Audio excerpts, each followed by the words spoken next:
കൃഷ്ണ, മാധവ, മനോജ് സംബന്ധ വീട്ടിൽ നിന്ന് പിണങ്ങി പോകുന്നതിന്റെ കാരണം നിങ്ങൾ ആരും അവനോട് ചോദിച്ചില്ലേ? ഇല്ല. കുറുപ്പാ ആള്.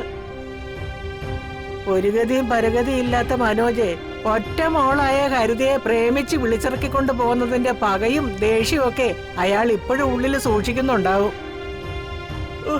മനോജിന്റെ ചങ്കി തട്ടുന്ന അനുഭവം വല്ലതും കുറുപ്പിന്റെ ഭാഗത്തുനിന്ന് ഉണ്ടായി കാണും. അതാ അവൻ ഇങ്ങോട്ട് പോന്നത്.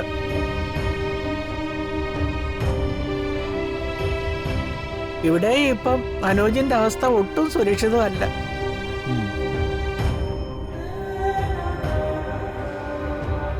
പകയുള്ളവനാ പ്രകാശൻ.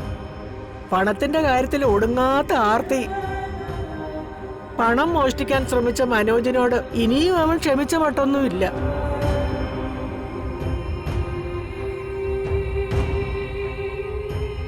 മനോജിന്റെ മേലെ ചാടി വീഴാൻ കാത്തിരിക്കുക പ്രകാശൻ. തമ്മിൽ തർക്കവും വാക്കേറ്റവും വേണ്ടെന്ന് നീ പ്രകാശനോടൊന്ന് പറഞ്ഞു മനസ്സിലാക്കണം. ശരിക്കൊന്ന് ഉപദേശിക്കുകയും വേണം. മുറിയിൽ കയറി പണം മോഷ്ടിക്കാൻ ശ്രമിച്ചു എന്നുള്ള ദേഷ്യ പ്രകാശേട്ടന്.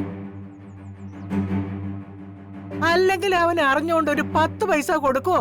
1 രൂപ ഈ വീട്ടിലെ ആവശ്യത്തിന് വേണ്ടിട്ട് അവൻ ചെലവാക്കിയിട്ടുണ്ടോ? അറുത്ത കൈക്ക് ഉപ്പ് തേക്കാത്തവനാ പ്രകാശൻ. മോളെ, നിന്നെ കെട്ടിക്കൊണ്ട് വരുന്നതിന് മുമ്പേ, അതായത് പ്രകാശും മനോജും സ്കൂളിൽ പഠിക്കുന്ന കാലത്ത്, മനോജിന്റെ കയ്യിലെ മാധവൻ പലപ്പോഴായിട്ട് കൊടുത്ത ചില്ലറ പൈസയെ മോഷ്ടിച്ചവനായി ഈ പിശുക്കൻ പ്രകാശൻ. മനോജ് അത് കയ്യോടെ പിടിച്ചു. അപ്പൊ പിന്നെ വളർന്നു വന്നപ്പോഴും അത് മനോജിന്റെ ഉള്ളിലും കാണാതിരിക്കുവോ? മനോജിന് ആവശ്യം വന്നപ്പോ അവനും പ്രകാശന്റെ പണം ഇസ്കി ഊതിപ്പെരിപ്പിച്ച് വലുതാക്കിയതാരാ? ഈ പ്രകാശം തന്നെയാ. എങ്ങനെ കഴിഞ്ഞിരുന്നൊരു കുടുംബവാ. ഇപ്പൊ ചേട്ടാ അനുജന്മാര് മുഖത്തോട് മുഖം നോക്കിയാ കീരിയും പാമ്പുവാ. കലികാലം. പ്രകാശ് വന്നോളൂ. നീ പോയി മനോജിനെ വിളിച്ചോണ്ട് വാ.